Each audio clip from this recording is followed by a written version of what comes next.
मसाले। नमस्कार, उत्तर प्रदेश की खबरों के साथ मैं हूं मनोज मानस। खबरों का रुख करेंगे उससे पहले देख लेते हैं इस वक्त की अहम सुर्खियां। गुरु तेग बहादुर जी महाराज का 350वां शहीदी वर्ष। सीएम योगी ने श्री तेग बहादुर संदेश यात्रा को किया रवाना। औरंगजेब और छांगुर के मुद्दे पर विपक्ष को घेरा। मायावती ने शुरू की मिशन 2027 की तैयारी। संगठन में किया बड़ा फेरबदल। 4 मुख्य मंडल प्रभारी किए नियुक्त। बूथ कमेटियों के गठन पर दिया जोर।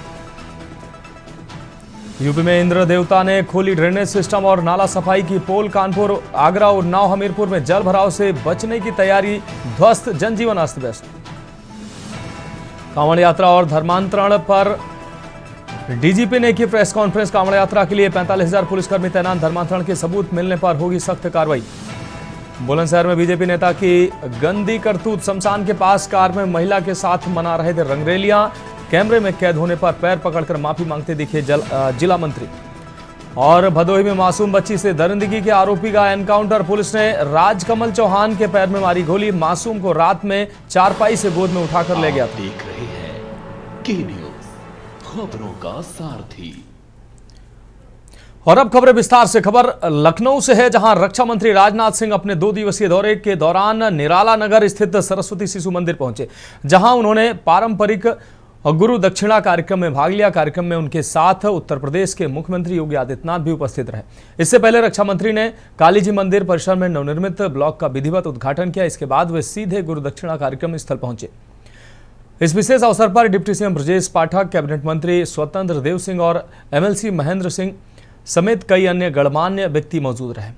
आपको बता दें, गुरु दक्षिणा कार्यक्रम में रक्षा मंत्री ने विद्यार्थियों को भारतीय संस्कृति, परंपरा और राष्ट्र निर्माण में गुरुओं की भूमिका पर प्रेरणादायक संदेश भी दिया। मुख्यमंत्री योगी आदित्यनाथ ने भी बच्चों और अभिभावकों को संबोधित करते हुए संस्कार आधारित शिक्षा की महत्ता पर बल दिया। कार्यक्रम के दौरान विद्यालय परिसर में सांस्कृतिक प्रस्तुतियां भी आयोजित की गईं, जिनमें विद्यार्थियों ने देशभक्ति के गीतों और नाट्य रूपांतरणों के माध्यम से गुरु शिष्य परंपरा को जीवंत कर दिया।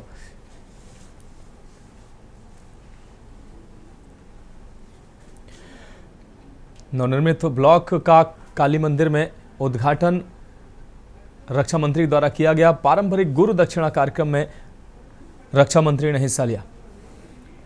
तो राजनाथ सिंह का 2 दिवसीय लखनऊ का दौरा।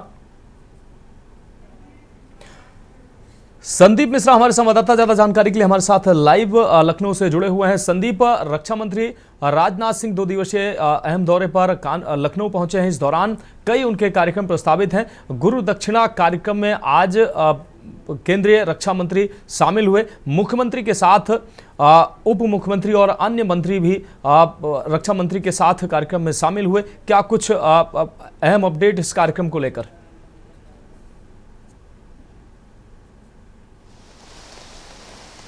देखिए मनोज, बिल्कुल कहा जा सकता है कि राजनाथ सिंह देश के रक्षा मंत्री हैं। उनका 2 दिवसीय दौरा है, क्योंकि लखनऊ काफ़ी महत्वपूर्ण है। लखनऊ महत्वपूर्ण इसलिए होता है क्योंकि उनका संसदीय क्षेत्र है लखनऊ, और यहाँ पर जब लखनऊ एयरपोर्ट पहुँचते हैं तो उनका भव्य स्वागत जो है किया जाता है। यानी कि यहाँ के जो प्रतिनिधि हैं वो उनका स्वागत करने के लिए एयरपोर्ट पहुँचते हैं। फिर उसके बाद आज को काली जी की मंदिर जाना पड़ता, जहाँ जो नवनिर्मित ब्लॉक है उसका उद्घाटन करते हुए नजर आते हैं।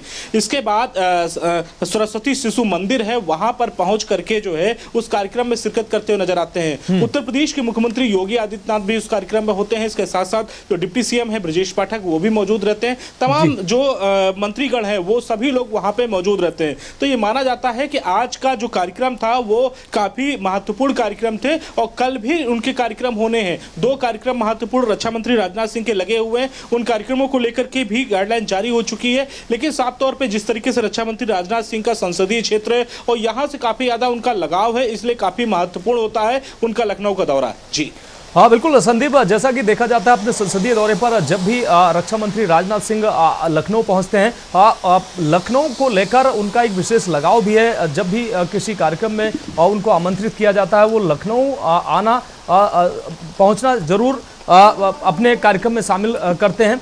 ऐसे में अब जब ये गुरुदक्षिणा कार्यक्रम में अपने संसदीय क्षेत्र पहुंचे हैं रक्षा मंत्री, और उस दौरान कई अन्य कार्यक्रम भी बताए जा रहे हैं कि रक्षा मंत्री के हैं 2 दिवसीय ये दौरे पर हैं, तो उनका ये दौरा खास माना जा रहा है।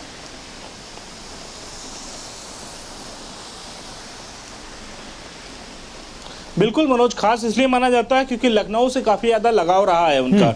वजह साफ रही है कि यहाँ के सांसद रहे हैं, यहाँ पे अच्छे खासे वोटों से जीत करके वो निकले हैं, तो निश्चित तौर पे लखनऊ वासियों से काफी ज्यादा लगाव होता है। लखनऊ में अगर कोई कार्यक्रम होता है या कोई ऐसा कुछ कार्यक्रम है कि आपको बुलाया जाता है तो निश्चित तौर पे वो आते यहाँ पर लखनऊ में आते हैं और लखनऊ वासियों के उस कार्यक्रम में शिरकत करते हुए नजर आते हैं। और इसी कड़ी में अगर बात करें तो आज के जो कार्यक्रम है उन कार्यक्रमों में वो शिरकत करते नजर आए हैं। कल जो व्यापारी संघ के लोग हैं उनसे मुलाकात करेंगे, उनके घर जाएंगे, व्यापार मंडल से मिलेंगे, इसके साथ साथ अपने घर में जनप्रतिनिधियों से मुलाकात करेंगे, जनता से मुलाकात करेंगे, कुछ लोगों से मुलाकात करेंगे जो ज़्यादा करीबी हैं, जो पहले से आते जाते रहते हैं। तो ये इसलिए महत्वपूर्ण होता है क्योंकि यहाँ के सांसद हैं लखनऊ के और लखनऊ से काफ़ी ज़्यादा उनका लगाव रहा है शुरुआत से ही, इसीलिए खास हो जाता है लखनऊ में उनके कार्यक्रमों को देखना। क्योंकि महत्वपूर्ण बात यह है कि जब कभी उनको इन्वाइट किया जाता है लखनऊ के कार्यक्रमों में तो वो जरूर समय निकाल करके लखनऊ आना पसंद करते हैं। जी बिल्कुल संदीप मिश्रा, इस तमाम जानकारी के लिए आपका बहुत शुक्रिया। तो रक्षा मंत्री राजनाथ सिंह 2 दिवसीय दौरे पर लखनऊ पहुंचे हैं। इस दौरान गुरु दक्षिणा कार्यक्रम में केंद्रीय रक्षा मंत्री ने हिस्सा लिया। राजनाथ सिंह का ये अहम दौरा अपने संसदीय क्षेत्र का। इस दौरान मुख्यमंत्री योगी आदित्यनाथ, डिप्टी सीएम के अलावा अन्य मंत्री भी कार्यक्रम में शामिल हुए। काली मंदिर से नवनिर्मित ब्लॉक का उन्होंने उद्घाटन किया। और अब बात करेंगे अगली खबर का। आज राजधानी लखनऊ के इंदिरा गांधी प्रतिष्ठान में पशुओं के नस्लों के विकास के लिए कार्यशाला का आयोजन किया गया। कार्यशाला उद्घाटन समारोह में मुख्यमंत्री योगी आदित्यनाथ शामिल हुए। वहीं पशु एवं डेयरी उत्पादन केंद्रीय मंत्री राजीव रंजन उर्फ ललन सिंह भी कार्यक्रम में पहुंचे। सहभागिता की उन्होंने इस कार्यक्रम की कार्यशाला के माध्यम से पशुपालकों को पशुओं की नस्लों का विकास कैसे हो इसकी पूरी जानकारी दी। दूसरे सत्र में वैज्ञानिक तकनीकी से उत्पादकता पर विशेष जोर देने के बारे में बताया जाएगा। हालांकि कार्यक्रम में अलका उपाध्याय सचिन भारत सरकार की तरफ से उन्होंने उत्तर प्रदेश को पशुधन विभाग की कार्यशाला को लेकर बात की। वहीं प्रमुख सचिव पशुधन विभाग उत्तर प्रदेश अमित घोष ने सभी अतिथियों का स्वागत किया। कार्यक्रम में अरुणाचल के पशु मंत्री गैब्रियल डी वागसू और उत्तर प्रदेश के मुख्य सचिव मनोज कुमार सिंह भी शामिल हुए। आदरणीय प्रधानमंत्री जी के आत्मनिर्भर भारत के संकल्प को साकार करने की दिशा में जो पशु नस्लों के विकास के कार्यशाला का आयोजन आज लखनऊ में हुआ है और जिसका उद्घाटन करने के लिए उत्तर प्रदेश के यशस्वी मुख्यमंत्री श्री योगी आदित्यनाथ जी ने जो सहमति दिया, मैं उसके लिए उनका आभार व्यक्त करता हूं, उनको धन्यवाद देता हूं। और यह दर्शाता है कि आपकी रुचि इस क्षेत्र के साथ है। विधा है और देसी गाय का दूध अमृत है। यदि किसी परिवार को 1 लीटर दूध देसी गाय का मिल जाए तो मानो उसको अमृत मिल गया। और देसी नस्ल की गायों का अभाव होता जा रहा है। देसी नस्ल की गाय संरक्षित और सुरक्षित रहे, इसके लिए कृत्रिम गर्भाधान योगी सरकार प्राथमिकता से अभियान चलाकर कर रही है। बढ़ेंगे अगली खबर की ओर। खबर लखनऊ से है, जहां सावन माह में चल रही कांवड़ यात्रा को लेकर उत्तर प्रदेश पुलिस ने सुरक्षा व्यवस्था के पुख्ता इंतजाम किया। प्रदेश के पुलिस महानिदेशक राजीव कृष्णा ने प्रेस कॉन्फ्रेंस कर बताया कि श्रद्धालुओं की सुरक्षा और यात्रा की सुचारू व्यवस्था के लिए व्यापक स्तर पर रणनीति बनाई गई है। डीजीपी ने बताया कि कांवड़ यात्रा को लेकर दिल्ली, हरियाणा और राजस्थान के अधिकारियों के साथ समन्वय बैठक की गई है ताकि सीमावर्ती क्षेत्रों में यात्रा निर्बाध रूप से संपन्न हो सके। मेरठ जोन में विशेष ट्रैफिक स्कीम लागू की गई और घाटों पर पुलिस गोताखोरों को तैनात किया गया। यात्रा मार्ग पर सीसीटीवी कैमरे, T3 ड्रोन और अन्य निगरानी उपकरणों के माध्यम से हो रही है। राज्य भर में यूपी पुलिस की 50 कंपनियों के करीब 45,000 पुलिसकर्मी तैनात किए गए हैं। फूड सेफ्टी विभाग के अधिकारी भी अलग अलग स्थानों पर तैनात किए गए हैं। संवेदनशील इलाकों में अस्थायी चौकियां भी स्थापित कर दी गई हैं। आपको बता दें, मीडिया से जुड़े मीडिया ने कई सवालों डीजीपी से जब कई सवाल किए तो राजीव कृष्णा ने कहा कि जहां भी इनपुट मिल रहे हैं और वहां कार्रवाई की जा रही है। धर्मांतरण मुद्दे पर उन्होंने जवाब दिया। एटीएस धर्मांतरण मामले की जांच कर रही है और जो भी लॉ एंड ऑर्डर के खिलाफ काम करेगा उसके खिलाफ कठोर कार्रवाई की जाएगी। हम एविडेंस बेस्ड कार्रवाई में विश्वास रखते हैं, ये बात डीजीपी ने कही। जो मैंने आपको बताया, ये मेनली वेस्टर्न यूपी का प्रबंध है, जिस 23 तारीख तक मुख्यतः मेरठ जोन के जो जिले हैं, हरिद्वार से सहारनपुर, मुजफ्फरनगर, शामली, मेरठ, हापुड़, गाजियाबाद, इन सब जगह में ज़्यादा रहता है बागपत। उसके बाद प्रत्येक सोमवार को आगरा जोन के जिलों। हम बढ़ेंगे अगली खबर की ओर। लखनऊ से अगली खबर, जहां सीएम योगी ने देवरिया सड़क हादसे का संज्ञान लिया है। मृतकों के शोक संतप्त परिजनों के प्रति संवेदना व्यक्त की है। मुख्यमंत्री ने अधिकारियों को तत्काल मौके पर पहुंचने के निर्देश दिए हैं। निर्देश के तहत राहत कार्य में तेजी लाने के निर्देश हैं। निर्देश में मुख्यमंत्री ने घायलों के समुचित उपचार के भी निर्देश दिए हैं। तो अधिकारियों को तत्काल मौके पर पहुंचने के निर्देश मुख्यमंत्री के द्वारा दिए गए।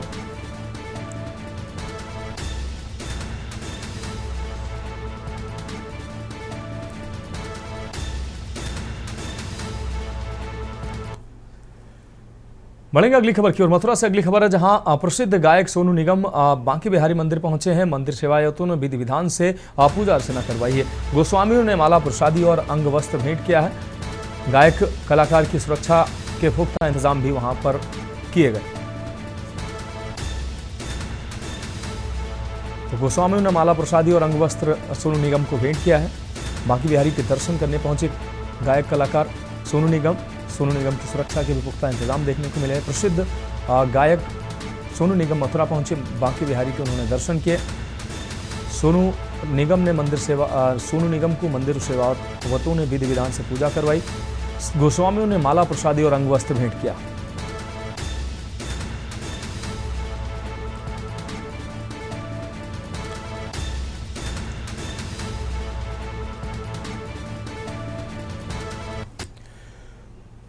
और अगली खबर बागपत से है, जहां दादी को कांवड़ में बैठाकर तीर्थाटन को निकला युवक। हरिद्वार हरियाणा तक पद यात्रा करेगा। मौजूदा श्रवण कुमार 210 किलोमीटर दूरी तय कर दादी से कराएगा जलाभिषेक। पोते की पहल की सराहना करते नहीं थक रहे लोग। दादी पोते का सोशल मीडिया पर वायरल हो रहा है ये वीडियो। ये तस्वीरें आप देख सकते हैं। 210 किलोमीटर दूरी तय कर दादी से कराएगा जलाभिषेक। पोते की पहल की सराहना करते नहीं थक रहे लोग। तो बागपत से अहम खबर, दादी को कांवड़ में बैठाकर तीर्थाटन को निकला युवक।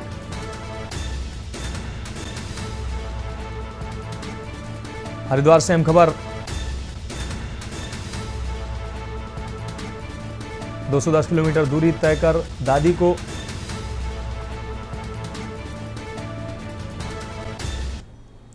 फिलहाल खबरों में वक्त एक अहम ब्रेक का, जल्द हाजिर होंगे।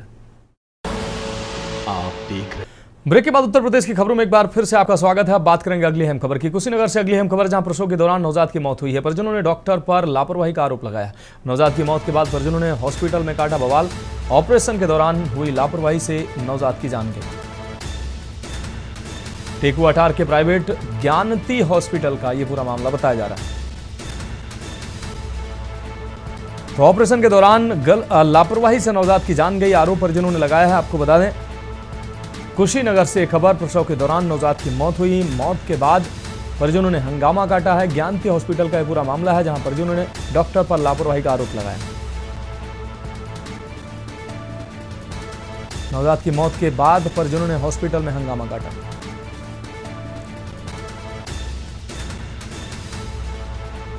संवाददाता कृष्णानंद पाठक ज्यादा जानकारी के लिए हमारे साथ कुशीनगर से जुड़ चुके हैं। कृष्णानंद, प्रसव के दौरान नवजात की मौत हुई है, परिजनों ने हंगामा काटा है, लापरवाही का आरोप परिजन लगा रहे हैं, क्या है पूरा मामला? जी बिल्कुल बताना चाहूंगा कि ये पूरा जो मामला है टेकुआटार के प्राइवेट हॉस्पिटल है ज्ञानती हॉस्पिटल, जिसका ये पूरा मामला बताया जा रहा है, जहाँ पे एक महिला के प्रसव के दौरान उसके नवजात बच्चे की मृत्यु हो गई है। परिजनों ने ये साफ साफ डॉक्टर की लापरवाही बताया है। साथ ही नवजात के मौत के बाद परिजनों ने हॉस्पिटल पर जमकर बवाल काटा है। जी कृष्णानंद, जैसा कि परिजनों का आरोप है कि अस्पताल प्रशासन की लापरवाही से उनके नवजात की मौत हुई है, अब हंगामा परिजन अभी भी कर रहे हैं या उनको परिजनों को समझाया बुझाया गया है? जी बिल्कुल बताना चाहूंगा कि ये जो ऑपरेशन के दौरान ये लापरवाही जो पाई गई है, पहली लापरवाही कुशीनगर जिले के लिए नहीं है। लगातार ऐसी लापरवाही डॉक्टरों के द्वारा देखी जा रही है। इसके बाद वहाँ पुलिस पहुंचती है, पुलिस परिजनों को काफी मान मनोबल करती है। उसके बाद मामला शांत होता है। फिलहाल मौके पे शांति व्यवस्था काम है। जी बहुत शुक्रिया कृष्णानंद पाठक इस तमाम जानकारी के लिए। तो ऑपरेशन के दौरान लापरवाही से नवजात की जान गई, परिजनों ने आरोप लगाते हुए हंगामा काटा है। अस्पताल प्रशासन की लापरवाही से नवजात की मौत का परिजनों ने आरोप लगाया है और उसके बाद हंगामा करते नजर आ रहे हैं परिजन।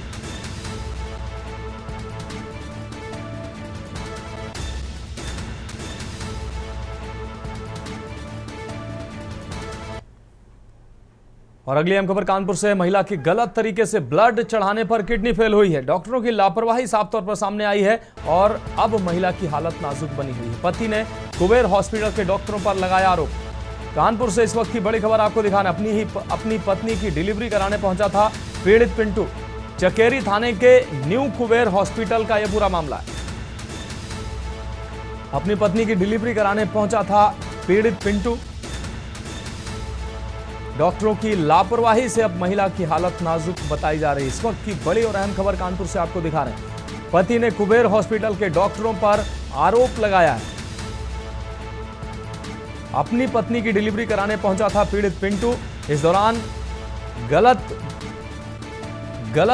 ब्लड चढ़ाने का मामला सामने आया। चकेरी थाने के न्यू कुबेर हॉस्पिटल का यह पूरा मामला है।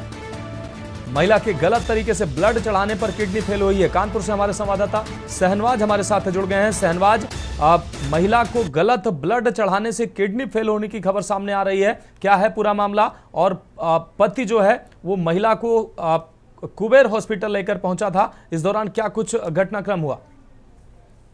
मनोज जी, पूरा मामला को बता दें, थाना चकेरी पूरा मामला है, जहां पर थाना अंतर्गत न्यू आजाद सतबारी न्यू कुबेर हॉस्पिटल का मामला, जहां महिला गलत तरीके से ब्लड चढ़ने से उसकी किडनी फेल हो गई, जहां पर डॉक्टरों की लापरवाही से महिला की हालत नाजुक बताई जा रही। कहीं ना कहीं ये डॉक्टर ने गलत खून चढ़ा दी, जिससे महिला की एकदम हालत जो है नाजुक हो गई इससे ब्लड चढ़ने से, और उसकी किडनी फेल हो गई। वही पीड़िता का कहना कि पति कुबेर हॉस्पिटल के डॉक्टरों पर आरोप लगाया गया। वही उनके घर वालों ने वहां पर जो है नारेबाजी शुरू कर दी है। और आनंद फानन में थाना जो है चकेरी पुलिस मौके पर पहुंची है और परिवार को समझा रही है और उनसे जांच पड़ताल कर रही है। कहीं ना कहीं देखा जाए इसमें डॉक्टर की बहुत बड़ी लापरवाही बताई जा रही है। जी हाँ सहनवाज, परिजन जो बता रहे हो आप हंगामा कर रहे हैं, वो परिजन अभी भी अस्पताल के आसपास हैं, अस्पताल में मौजूद हैं, हंगामा करते नजर आ रहे हैं, या उनको समझा बुझा कर भेजा गया है? दूसरी बात, जो परिजन कार्रवाई की बात कर रहे हैं, अब तक किसी प्रकार की कोई कार्रवाई सामने आई है? मौके पे वहाँ के सभी आनंद फानन में सभी जो बड़ा अधिकारी हैं, वहाँ की जो चौकी थाने चकेरी पुलिस पहुंचे हैं, उनके परिवार को समझा रहे हैं, उनको समझाया जा रहा है कि जो ये डॉक्टरों ने ये गलत कार्य किया है, जांच पड़ताल कर रहे हैं। कहीं ना कहीं देखा जाए ये गलत खून चढ़ा के ये खून ब्लड कहाँ पे आया, इस पर भी जांच करी जा रही है। और उनको जो है दूसरे अस्पताल में, निजी अस्पताल में भर्ती कराया गया, जहाँ उनका उपचार कराया जा रहा है। अब वो उनकी हालत जो है काफी बेहतर है। जी सहनवाज, महिला की अभी हालत कैसी है? जैसा कि किडनी फेल होने की खबर आप बात बता रहे, किडनी फेल हुई है, हालत बता रहे थे गंभीर है। देखिए, उनका परिजन का आज सुबह जो चकेरी थाना से वो आजाद नगर से उनकी महिला को तबियत खराब हुई, तो वो न्यू आजाद जो हॉस्पिटल है, जहाँ पर उनको न्यू कुबेर हॉस्पिटल में भर्ती कराया गया, जहाँ पर गलत ब्लड चढ़ने से महिला की जो हालत खराब हो गई, जिससे वहाँ उनके पति ने पिंटू ने जो आरोप लगाया कि इनको जो नया गलत खून चलाया गया, इस पर इन्होंने आरोप लगाया कि कहीं ना कहीं ये डॉक्टर जो है खून जो है गलत खून चढ़ने से मेरी पत्नी की हालत खराब, इसी के कारण से विरोध हुआ है। जी सहनवाज, इस तमाम जानकारी के लिए आपका बहुत शुक्रिया। तो डॉक्टरों की लापरवाही से महिला की हालत नाजुक है, ये आरोप परिजनों ने लगाया है। गलत ब्लड चढ़ाने से महिला की किडनी फेल हुई है। अब बढ़ेंगे अगली खबर की ओर। जौनपुर से अगली खबर, जहां आकाशीय बिजली गिरने से किसान की मौत हुई है। खेत में धान की रोपाई कर रहा था किसान धर्मेंद्र। इस दौरान धर्मेंद्र कुमार यादव की वज्रपात की चपेट में आने से मौत हुई है। वज्रपात की चपेट में आकर मौके पर ही किसान की मौत हुई। किसान की मौत से परिवार में कोहराम मच गया। परिवार के लोगों का रो रो कर बुरा हाल है। वहीं मछली शहर थाना क्षेत्र के जमालपुर गांव का यह मामला बताया जा रहा है।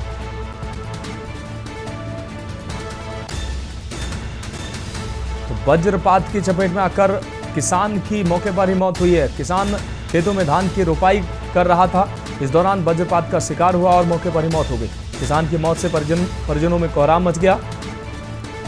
सरस सिंह हमारे संवाददाता ज्यादा जानकारी के लिए हमारे साथ जुड़ गए हैं। सरस, वज्रपात की वजह से किसान की मौत हुई है, बताया जा रहा है कि किसान खेतों में धान की रोपाई करने गया था। इस दौरान ये घटना घटी। जी मानस आपको बता दें कि पूरा मामला मछली शहर थाना क्षेत्र के जमालपुर गांव का है, जहां आज करीब 2 बजे के आसपास दोपहर में धान की रोपाई कर रहे धर्मेंद्र यादव की आकाशीय बिजली से मौत हो गई। बता दें कि इस घटना से आसपास के इलाके में हड़कंप मच गया। वहीं बता दें कि जब से मानसून की शुरुआत हुई है तब से किसान धान की रोपाई कर रहे हैं और लगातार अगर बात करें पिछले कल की तो लगातार एक महीने के भी धान की रोपाई के दौरान जौनपुर में मौत हुई थी। तो इस दौरान धान की रोपाई जोरों पर हो रही है और ऐसी घटनाएं पिछले 2 दिन में लगातार 2 घटनाएं हो चुकी हैं। जी मानस। बहुत शुक्रिया सरज तमाम जानकारी के लिए। तो आकाशीय बिजली गिरने से जौनपुर में किसान की मौत हुई है। मछली शहर थाना क्षेत्र के जमालपुर गांव का यह पूरा मामला है, जहां आकाशीय बिजली की चपेट में आकर किसान की मौत हुई है। धान की रोपाई करने किसान गया था, इस दौरान आकाशीय बिजली की चपेट में आकर किसान धर्मेंद्र कुमार यादव की मौत हुई। और अगली खबर अमरोहा से। पुलिस ने 22 वारंटियों को गिरफ्तार किया है। एसपी के निर्देश पर अभियान के तहत ये गिरफ्तारियां हुई हैं। वारंटी एनबीडब्ल्यू वांछित व इनामिया अपराधियों को लेकर ये चलाया गया था अभियान। थाना आदमपुर पुलिस ने सभी गिरफ्तारियां की हैं।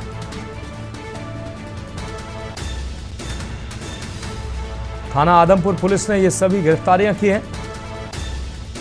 तो अभियान चलाकर पुलिस ने ये गिरफ्तारियां की। अमरोहा से अहम खबर आपको दिखाना है। पुलिस ने 22 वारंटियों को गिरफ्तार किया। एसपी के निर्देश पर अभियान के तहत ये गिरफ्तारियां की गई हैं। वारंटी एनबीडब्ल्यू और वांछित व इनामिया आरोपियों को गिरफ्तार किया गया। थाना आदमपुर पुलिस ने सभी गिरफ्तारियां की हैं। तो पुलिस ने 22 वारंटियों को गिरफ्तार किया है। अमरोहा से एक खबर आपको दिखा रहा है। और अगली खबर औरैया से है। बिधनू तहसील के पेतुआ के लेखपाल पर गाज गिरी है। लेखपाल मोहित श्रीवास्तव को निलंबित किया गया है। लेखपाल पर भ्रष्टाचार अनुशासनहीनता का आरोप लगा है। एसडीएम गरिमा सोनकिया ने की है यह निलंबन की कार्रवाई। पद के दुरुपयोग करते हुए गिराई विभाग की छवि। पहले भी निलंबित किए जा चुके हैं ये लेखपाल महोदय। तो औरैया से अहम खबर आपको दिखाना है। एसडीएम ने ये कार्रवाई की है। लेखपाल पर भ्रष्टाचार अनुशासनहीनता का आरोप लगाकर निलंबित किया गया है। ये आरोप इन पर लगे हैं। पहले भी एसडीएम गरिमा सोनकिया ने ये निलंबन की कार्रवाई की है और ये लेखपाल महोदय पहले भी निलंबित किए जा चुके हैं। पद के दुरुपयोग करते हुए विभाग की गरिमा और छवि खराब करने के आरोप लगे हैं और पहले भी ये लेखपाल निलंबित हो चुका है। और अगली खबर कुशीनगर से है। मंत्री के काफिले में मची अफरा तफरी। सांसद विधायक की गाड़ियां आपस में भिड़ी हैं। आपको बता दें, जयंत सिंह के काफिले में हुआ हादसा। फॉर्च्यूनर और स्कॉर्पियो में जोरदार टक्कर देखने को मिली है। हाटा के पास ये टक्कर हुई है जिससे वाहन क्षतिग्रस्त हुआ है। सांसद और विधायक बाल बाल बचे हैं। फिलहाल कोई जनहानि नहीं हुई, सभी लोग सुरक्षित हैं। आपको बता दें, शहीद को श्रद्धांजलि देने जा रहे थे नेता। रामपुर सोहरोना गांव में था मंत्री का कार्यक्रम। हादसे से काफिले की सुरक्षा व्यवस्था पर जरूर सवाल उठे हैं। तो सांसद और विधायक फिलहाल बाल बाल बचे हैं। कोई जनहानि की खबर नहीं है। शहीद को श्रद्धांजलि देने जा रहे थे नेता। और अगली खबर जनपद बहराइच से। उत्तर प्रदेश के डिप्टी सीएम केशव प्रसाद मौर्य शनिवार को जनपद बहराइच पहुंचे। उन्होंने सदर विधायिका अनुपमा जायसवाल के आवास पर जाकर उनकी सास के निधन पर शोक संवेदना व्यक्त की है। इस दौरान उन्होंने समाजवादी पार्टी पर निशाना साधते हुए कहा कि सपा का बीडीए दरअसल परिवार डेवलपमेंट एजेंडा है, जिसमें गुंडे और माफियाओं को संरक्षण मिलता है। डिप्टी सीएम ने कहा कि अगर जनता ने कमल का बटन ना दबाया होता तो प्रदेश में और भी छांगुर बाबा जैसे अपराधी पैदा हो जाते। उन्होंने बीजेपी सरकार को जनता का रक्षक बताते हुए कहा कि कानून व्यवस्था और विकास ही सरकार की प्राथमिकता है। करता हूं कि अगर उन्होंने कमल का बटन ना दबाया होता, कमल का फूल नहीं खिलाया होता, डबल इंजन भाजपा की सरकार नहीं बनाया होता, तो ऐसे छांगुर बाबा अभी हजारों और पैदा कर हो गए। अभी तक जो छिपे थे, कहीं पाताल के अंदर घुसे थे, वो सब धीरे धीरे निकल करके बाहर आ रहे हैं और वह सारे लोगों के खिलाफ जांच चल रही है। जो इस प्रकार का अपराध करने वाले हैं उनकी जांच करके उन उनके खिलाफ कार्रवाई हो रही है। और आने वाले समय में भी अगर कोई ये समझता है कि गैर कानूनी काम उत्तर प्रदेश में करेगा, भाजपा की डबल इंजन सरकार में करेगा, युग ही खत्म हो गया है। ये अगर माननीय प्रधानमंत्री नरेंद्र मोदी जी का युग है, तो ये भारत का भी युग है। फिलहाल उत्तर प्रदेश की खबरों में अभी के लिए मेरे साथ इतना ही। मुझे दीजिए इजाजत और आप देखते रहिए के न्यूज़ इंडिया।